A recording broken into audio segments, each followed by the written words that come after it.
सबसे पहले तो हमारी जो पाकिस्तान की अवाम है वो मुबारकबाद की मुस्तहिक है कि उन्होंने इनके तमाम जुल्म और जबर को, इनकी तमाम साजिशों को अल्लाह के फजलो करम से अपनी वोट की ताकत से नाकाम बनाया।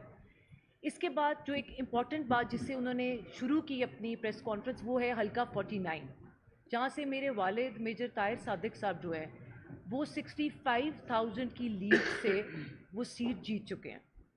अब वो जो बात कह रही थी या तो उन्होंने होमवर्क नहीं किया हुआ था या उन्हें समझ नहीं थी। जो कमिश्नर साहब ने बात कही है वो उन्होंने ये कहा है कि जो 70 हज़ार की लीड से जो लोग जीत रहे थे उनको हमने हरवाया है। तो मेरे वालिद 65,000 की लीड से हल्का NA 49 से जीत चुके थे। आपने जो PMLN के कैंडिडेट हैं शेख आफ्ताब साहब, वो 9,500 की से उनको जितवाया गया। तो उस 9,500 प्लस 65 75,000 उनका मतलब कहने का ये था कि 75,000 वोट्स का फ्रॉड और घपला हुआ है। तो पहली तो ये क्लैरिफिकेशन हो गई। दूसरी उन्होंने जो बात कही कि इलेक्शन कमीशन जो है वो 3 दिन इंतज़ार करता रहा कि लोग हमारे पास अपनी शिकायत लेकर आए। तो मैं अभी आपके साथ शेयर करूंगी, मैं अभी आपके साथ शेयर करती हूँ। हम 2 दफ़ा इलेक्शन कमीशन में गए, इलेक्शन कमीशन का ऑर्डर मेरे पास मौजूद है। जो पहला उनका ऑर्डर था वो ये था कि RO के पास आप जाएं और 45 के मुताबिक जो फॉर्म 47 है वो हमारी गैर मौजूदगी में या मेरे इलेक्शन एजेंट की गैर मौजूदगी में वो फॉर्म जो है वो इशू है। हम वो लेके RO के ऑफिस गए, इलेक्शन कमीशन का ऑर्डर। जब हम वो लेके RO ऑफिस गए तो RO साहब वहाँ पे मौजूद नहीं थे, वो गायब थे, वो हमें किसी जगह नहीं मिले। RO के ऑफिस में ताले लगे हुए थे।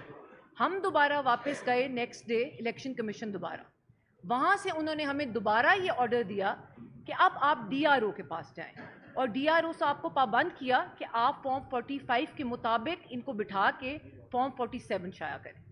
जब हम दोबारा DRO साहब के पास गए तो वो भी गायब थे, दफ्तर में ताले लगे हुए थे। अब हम तीसरी दफ़ा दोबारा इलेक्शन कमीशन आज गए हैं। साथ साथ इलेक्शन कमीशन से के ऊपर भी एक सवालिया निशान है कि अगर आपके ROs और आपके DROs आपकी बात, आपके ऑर्डर को मानने के लिए तैयार नहीं है तो ये क्या इलेक्शन है। उसके बाद तीसरी जो इम्पोर्टेंट बात है जो आज इन्होंने अपनी प्रेस कॉन्फ्रेंस में की, ये this is the most important thing. आपने कहा कि कमिश्नर साहब से कौन मिल रहा था, कौन फ़ोन पे बातें कर रहा था, क्या वो खा रहे थे, क्या वो पी रहे थे, कब वो सोते थे, कब वो उठते थे, ये इम्पोर्टेंट नहीं है। इम्पॉर्टेंट ये है कि जो अगर आपके बकौल वो इल्ज़ाम है तो इम्पॉर्टेंट ये है कि उनको आप बुलाएं।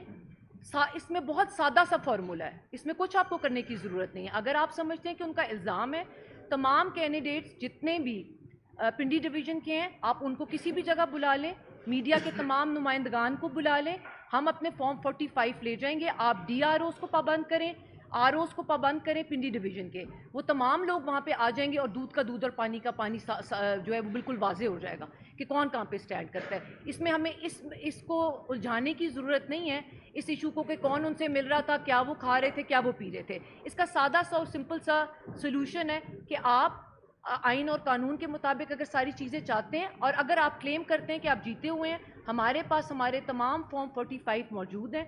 आप जो जगह सिलेक्ट करेंगे वहाँ हम आ जाएंगे और तमाम ROs और DROs आ जाएं और इस चीज़ का जो है वो जो है क्लैरिटी के साथ लोगों को समझ आ जाए। Thank you. सीट चेक कर रही है।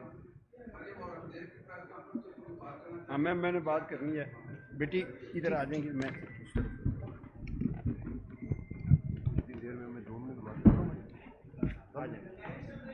I am Colonel Shabir Awan from PP7.